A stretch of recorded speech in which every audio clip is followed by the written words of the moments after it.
Hello, friends. Good evening, friends. I am Dharmendra sir. Once again, at your service. આજે આપણે હિસાબી પદ્ધતિના લક્ષણો વિશે વાત કરીશું કે હિસાબી પદ્ધતિ હોય તો એમાં એના શું શું લક્ષણો હોય છે. તો સૌથી પહેલા હિસાબી પદ્ધતિમાં ફક્ત નાણાંમાં જ નોંધ થાય છે.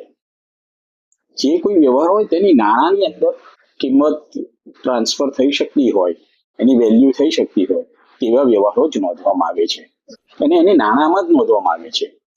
જે પણ દેશની જે કઈ કરન્સી ચાલતી હોય, આપણે અત્યારે ભારતની વાત કરીએ છીએ,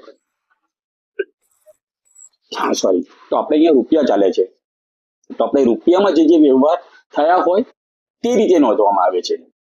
ધારો કે આપણે કાપડનો ધંધો કરીએ છીએ, 50 સાડી ખરીદી, તો 50 સાડી ખરીદી એ રીતે નોંધ નથી કરતા, પણ 50 સાડીની કિંમત, ધારો કે એક સાડીની કિંમત 200 રૂપિયા છે, હે ને, તો 50 સાડી ખરીદી, તો 200 ગુણ્યા 50 કેટલા થશે?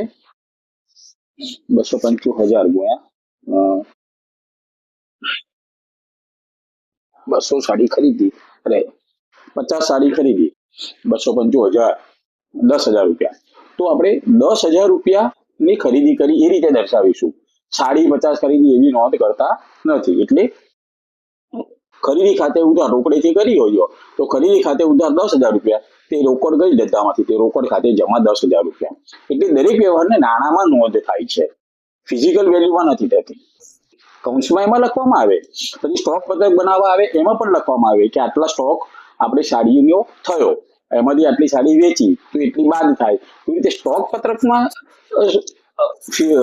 એના ક્વોન્ટિટીમાં નોંધ થતી હોય છે, પણ સામે એની વેલ્યુએશન પણ હોય છે. ત્યારબાદ આર્થિક વ્યવહારો જ નોંધાય છે. જે કોઈ વ્યવહાર થાય એને નાણાંમાં અથવા આર્થિક રીતે એને મૂલ્ય થઈ શકતું હોય તેવા જ વ્યવહારો નોંધાય છે. ધારો કે આપણે ત્યાં કોઈ સારો કર્મચારી કામ કરતો હતો અને તે આપણા ત્યાંથી છૂટો થયો, આપણે એને નોકરીમાં સરસ કામ કરવા બદલ એને એક સરસ સર્ટિફિકેટ આપ્યું, સર્ટિફિકેટની વેલ્યુ ઘણી છે, પરંતુ એનું નાણાંમાં મૂલ્ય થઈ શકતું નથી, માટે એનું કંઈ આપણે એ લખતા નથી. ફક્ત હા, એને મેડલ જે આપવામાં આવ્યું, સર્ટિફિકેટ આપવામાં આવ્યું, પરંતુ એની નાણાં આર્થિક ચોપડામાં નોંધ થતી નથી. ત્યારબાદ છે લક્ષણ નંબર 3, ખાસ ચોપડામાં નોંધ થાય છે. તો દરેકના અલગ અલગ ચોપડા રાખવામાં આવ્યા હોય છે. રોકડના વ્યવહારોનો એક ચોપડો, રોકડ ખરીદીનો અલગ, રોકડ વેચાણનો અલગ, ઉધાર ખરીદીનો અલગ, ઉધાર વેચાણનો અલગ, આવી રીતે દરેક ચોપડા રાખવામાં આવ્યા છે કે તો એ ચોપડામાં એની નોંધ થાય છે. ત્યારબાદ ખાસ ઉદ્દેશથી લખાય છે. હિસાબો જે લખાય છે એનો કોઈ મોટિવ હોય છે. દરેક કાર્ય આપણે જીવનમાં પણ કોઈ પણ કાર્ય કરે તો દરેકની પાછળ એનું કોઈક મોટિવ હોય છે.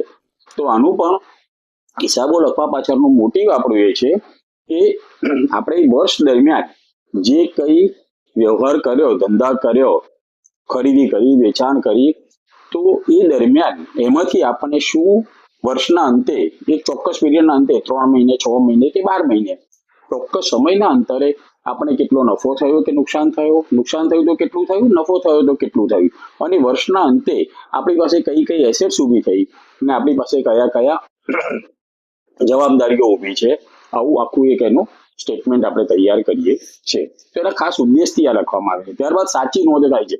આડે ધેડ કે ઉપર છલ્લે કે મગજમાં આવ્યું અને ખાલી નોંધી દીધું એવું નહીં, ખરેખર વ્યવહાર થયા હોય તેની જ નોંધ થાય છે. ત્યારબાદ સતત નોંધ થાય છે. જેમ જેમ વ્યવહાર થાય તેમ તેમ એની નોંધ થતી જ જાય છે. ત્યારબાદ સેવાની પણ નોંધ થાય છે. ધારો કે આપણે કોઈ સેવા લીધી, કોઈ વકીલની સેવા લીધી, કોઈ ટેક્સનો આપણે કંઈક પ્રોબ્લેમ થયો અને ટેક્સ બાબતમાં આપણે કોઈ ચાર્ટર્ડ એકાઉન્ટન્ટને કન્સલ્ટ કર્યા અને એની સલાહ લીધી, અને એ પેટે એને પૈસા આપ્યા, એની ફીસ આપી, તો એની નોંધ થાય છે. કોઈ વકીલને આપણે મળ્યા, કોઈ કાયદાકીય બીજી કોઈ ગૂંચ પડી, અથવા કોઈક આપણે એની ટેક્સેશનની કઈ કરવાની હતી, લીગલ ફોર્માલિટીઝ, તો એના માટે આપણે કોઈ વકીલનો કન્સલ્ટ કર્યો અને એને ફીસ આપી, તો એની નોંધ પણ થાય છે. હવે હિસાબી પદ્ધતિ એટલે હિસાબ લખવા, એકાઉન્ટન્સી એ એક કલા છે. કલા એટલી રીતે કે એક ખાસ પ્રકારની કુને માગી લે છે. દરેક જણ એ નામું નથી લખી શકતો.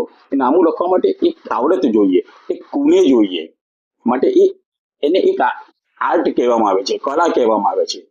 સાથે સાથે એને વિજ્ઞાન પણ કહેવામાં આવે છે, કારણ કે અમુક ફંડામેન્ટલ એના જે પ્રિન્સિપલ્સ છે, અમુક પાયાના સિદ્ધાંતો છે, એ સિદ્ધાંતોના આધારે લખાય છે. એ સિદ્ધાંતોને વળગી રહીને, એ સિદ્ધાંતોને ધ્યાનમાં લઈ અને નામું લખવામાં આવે છે. આમ એવું કહેવાય છે કે નામું એ કલા પણ છે અને વિજ્ઞાન પણ છે. કારણ કે ચોક્કસ આવડત પણ માગી લે છે અને સાથે સાથે એ અમુક વેલ એસ્ટાબ્લિશ પ્રિન્સિપલ્સના ઉપર એને ધ્યાનમાં લઈ અને લખવામાં આવે છે. તો આ રીતે આપણે આજે જોયા હિસાબી પદ્ધતિના લક્ષણો. 9 લક્ષણો જોયા. ફરી એકવાર એક નટશેલમાં આપણે જોઈ લઈએ કે નાણાંમાં થયેલા વ્યવહારો નોંધાય છે, આર્થિક વ્યવહારો નોંધાય છે, ત્રીજું ખાસ ચોપડામાં લખાય છે, ચોથું ખાસ ઉદ્દેશ્યથી લખાય છે, સાચી થયેલી નોંધ તે ખરેખર થઈ હોય, ફિઝિકલ થઈ હોય, પ્રેક્ટિકલ થઈ હોય, એ જ નોંધ લખાય છે. સતત નોંધ લખાય છે, કોન્ટિન્યુઅસ. સેવા હોય અને સેવાનું પેમેન્ટ થયું હોય તેની પણ નોંધ થાય છે. અને આ હિસાબી નામા પદ્ધતિ એ એક કલા પણ છે અને તે એક વિજ્ઞાન પણ છે. આઈ હોપ તમને સારું લાગ્યું હશે. કંઈ પણ આ બાબતમાં આગળ કોઈ ક્વેરી હોય તો મને કોમેન્ટ લખી શકો છો. આપણે આગળ ઉપર બીજો કોઈ વિડીયો એના બનાવી અને એનું ક્લેરિફિકેશન પણ આપીશું. Okay, thanks. Have a good day. I hope you are all enjoying these sessions. Fine. Thank you.